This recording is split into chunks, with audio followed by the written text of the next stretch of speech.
నమస్తే, welcome to our channel. నేను పద్మిని. ప్రస్తుతంతో పాటు ప్రముఖ ఆధ్యాత్మికవేత్త, ఆస్ట్రోన్యూమరాలజిస్ట్, వేదిక్ వాస్తు స్పెషలిస్ట్, శ్రీ విద్య మరియు హనుమత్ ఉపాసకులు బ్రహ్మశ్రీ డాక్టర్ సిస్లా జయశంకర్ గారు మనతో పాటు ఉన్నారు.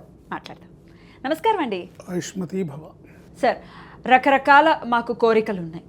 కోరికలు నెరవేరటం కోసం మీరు ఇన్ని రోజులు ఇది చేయండి, ఇంతకాలం పడుతుంది అంటే వెయిట్ చేసే సహనం లేదు సార్. సహనం కోల్పోయాం మేము. కొంచెం త్వరతగతిన మా ధర్మబద్ధమైనటువంటి కోరికలు నెరవేరటం కోసం ఏదైనా మార్గం ఉంటే చెప్పండి. మీరు నిత్యం అనుష్ఠానంలో ఉంటారు కాబట్టి you the right person to ask. మీకు శివుడు అంటే బిగ్ బాస్ అంటారు, ఆంజనేయుడిని అమితంగా ప్రేమిస్తారు. చెప్పండి సార్. తప్పకుండా చెప్పుకుందాం అమ్మా. ఏ కోరిక ఉన్నా సరే, కొంతమందికి శత్రుబాధ ఉంటుంది, కొంతమందికి ఆర్థిక సమస్యలు ఉంటాయి, లేదా ఇతరత్ర గ్రహ పీడలు ఉంటాయి, జాతకపరమైన గ్రహ దోషాలు ఉంటాయి. ఎటువంటి మీరు ఈతి బాధను అనుభవిస్తున్నా సరే, పరమేశ్వరుణ్ణి మన్యుపాశుపత విధానంతో రుద్రాభిషేకం చేస్తే అద్భుతమైన ఫలితం ఉంటుంది. సమస్య ఏదైనా మన్యుపాశుపతం చేసుకోవచ్చు. మన్యుపాశుపతం చేసుకోవచ్చు, ఎటువంటిదైనా సరే. ముఖ్యంగా శనిగ్రహ పీడ నివారణ కోసం చేసుకోవచ్చు.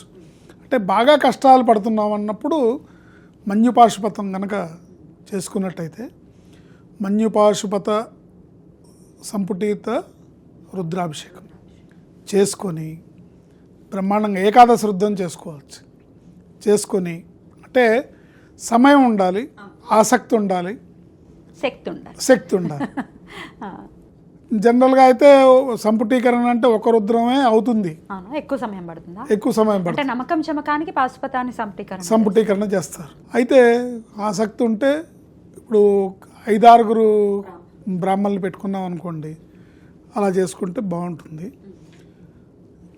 మహాన్యాసపూర్వకంగా ఈ అభిషేకాన్ని చేసుకొని, విశేషం ఏంటంటే స్వామివారికి అభిషేకం అంతా అయిపోయినాక చక్కగా అలంకరణ చేసి తమలపాకులతో పరమేశ్వరుడికి పూజ చేయొచ్చు. తమలపాకులతో స్వామికి పూజ ఎప్పుడు వినలేదు సార్. తమలపాకులు అంటే ఆంజనేయుడికి. సో చక్కగా మీరు అష్టోత్తరం చేస్తారా లేదా సహస్రం చేస్తారా, అన్ని ఆకుల్ని ముందే లెక్క పెట్టుకొని ప్రతి ఆకు మీద శ్రీరామ అని రాయాలి. ఓకే. ప్రతి ఆకు మీద సింధూరంతో శ్రీరామ అని రాసి ఒక్కొక్క నామానికి ఒక్కొక్క ఆకుతో పరమేశ్వరుడికి పూజించినట్లయితే మీకు నెరవేరనటువంటి కోరిక ఉండదు. మీరు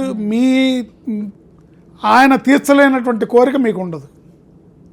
నెల రోజులు ప్రతి సోమవారం చేయమంటున్నారు. ప్రతి సోమవారం చేయొచ్చు, లేదా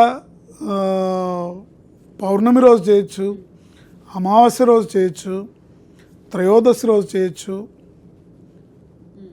ఇవన్నీ కూడా ఏంటంటే అధికస్య అధికం ఫలం అన్నట్టుగా మన శక్తి కొలది, మన ఆసక్తి కొలది చేసుకుంటే అద్భుతమైన ఫలితాలు వస్తాయి. భక్తి, శ్రద్ధ, విశ్వాసాలు చాలా అవసరం. శివుడు ఆంజనేయుడు ఒకరే అని అంటూ ఉంటారు కదా, రుద్రాంశ సంభూతుడే ఆంజనేయుడు అని అంటారు. ఆంజనేయుడికి కూడా ఇదే పద్ధతిలో చేస్తుంటారు. శ్రీరామ అని రాసి సింధూరంతో స్వామివారికి సమర్పిస్తారు. అంటే ఈయనకి చేసింది ఆయన ఇద్దరికీ చెందుతుందనే అనుకోవాలి. ఇద్దరికీ చెందుతుంది. ఇద్దరు ఒకటే స్వరూపం కదా, ఇద్దరు ఒకటే స్వరూపం. అద్భుతం సార్. కనుక ఆంజనేయ స్వామి పూజ చేసేటప్పుడు కూడా మీరు ఆకు పూజ చేయమంటారు కదా, అక్కడ పూల షాప్లో తమలపాకులు కట్ట తీసుకెళ్తే పంతులు గారికి ఇస్తే పంతులు గారు గబగబా చేయటం కాకుండా శ్రద్ధగా ప్రతి ఆకుని చక్కగా కడిగి తుడిచి శ్రీరామాన్ సింధూరంతో రాసి దాంతో అర్చిస్తే ఆయనకి మహానందంగా ఉంటుంది. అద్భుతమైన వరాలని కురిపిస్తాడు, మన ఈతి బాధలన్నీ తీరుస్తాడు, అమితంగా ప్రసన్నం చెందుతాడు.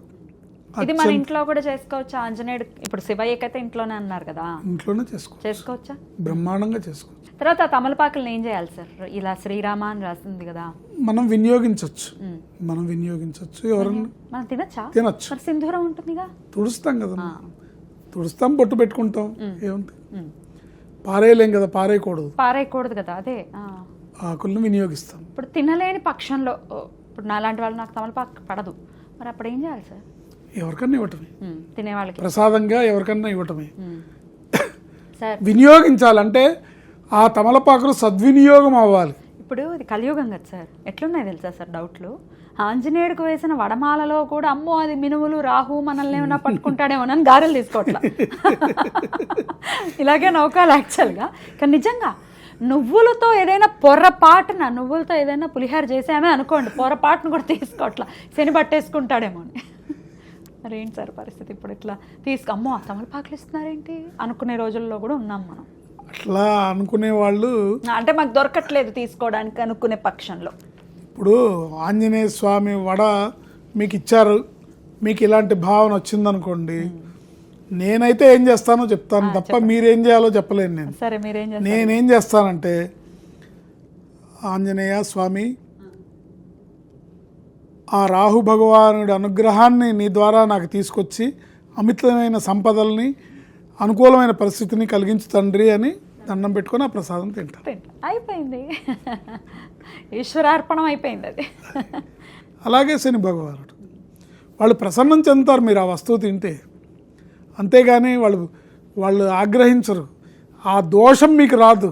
అదే సార్ ఇప్పుడు చేత్తో ఇవ్వకూడదు నువ్వులు అనేది ఉంది కదా, ప్రసాదానికి కూడా దాన్ని ఆపాదించడం అనేది నిజంగా మరి దాన్ని ఎలా చూడాలో తెలియనటువంటి పరిస్థితి. ఇది తెలిసి తెలియక చేసే పనులు, దాంట్లో ఎటువంటి దోషం లేదు.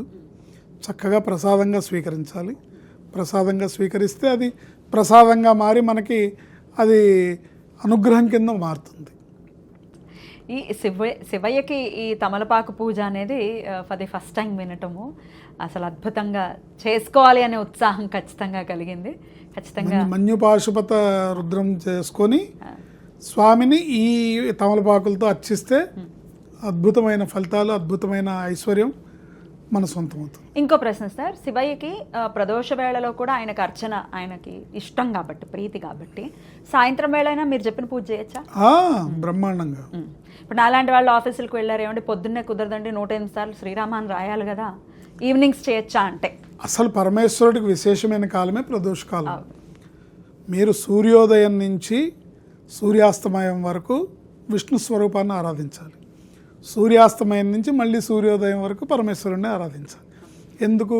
ఆయన స్థితికారకుడు కాబట్టి. పొద్దున్న నిద్రలేస్తూనే ఓం నమ శివాయ అనుకుంటే ఎవరు లేవరు. నిద్రలేస్తూనే శ్రీహరి శ్రీహరి శ్రీహరి అనుకుంటూ లేవాలి, శ్రీమన్నారాయణ తలుచుకుంటూ లేవాలి. ఎందుకు? స్థితికారకుడు ఆయన. మనకి ఈ రోజంతా కూడా మనకి ప్రొడక్టివ్గా ఉండాలి, విజయవంతం అవ్వాలి. ఆ తర్వాత సాయంత్రం పరమేశ్వరుని అర్చించాలి. ఆయన లయకారకుడు. సో రాత్రిపూట మనం నిద్రలో లయం అవుతాం, స్వల్పకాలం లయం అవుతాం. లయమై మళ్ళీ తిరిగి భౌతికంగా జగత్తులోకి రావడానికి మళ్ళీ ఆయన అనుగ్రహం కావాలి. కనుక ప్రదోష వేళలో ఈశ్వరాభిషేకం, ఈశ్వరార్చన చాలా విశేషమైన ఫలితాలను ఇస్తుంది. మీరు ఇంట్లో అయినా చేసుకోవచ్చు, లేదా దేవాలయంలో అయినా చేసుకోవచ్చు. ప్రదోషకాలంలో అసలు శని ప్రదోషం విశేషం, శనివారం ప్రదోషకాలం ఇంకా విశేషం, త్రయోదశి ప్రదోషం ఇంకా విశేషం. ఇలా ప్రదోషం అనేది పరమేశ్వరుడికి విశేషమైన కాలం. అద్భుతం. చాలా చక్కటి విషయాన్ని ఈరోజు నేను తెలుసుకున్నాను. చాలా చక్కగా మాకు వివరించినందుకు. ప్రదోష కాలంలో పూజకి అర్హమైనవి ప్రతి దేవతని ప్రదోషకాలంలో పూజ చేయలేము. పరమేశ్వరుని చేస్తాము. లక్ష్మీ నరసింహస్వామిని ప్రదోషకాలంలో చేయొచ్చు, ఎందుకంటే ఆయన అవతారం అప్పుడు వచ్చింది కాబట్టి. లక్ష్మీ అష్టోత్తరం కానీ సహస్రనామం కానీ చేసి విష్ణు సహస్రనామ పారాయణ వరకు ప్రదోషకాలంలో చేసుకోవచ్చు. లక్ష్మీ ఆరాధన ఉండాలి. లక్ష్మీ ఆరాధన. రైట్. అద్భుతం సార్, చాలా వివరంగా మాకు తెలియజేశారు. కృతజ్ఞతలు సార్. నమస్కారం. ఆయుష్మతి.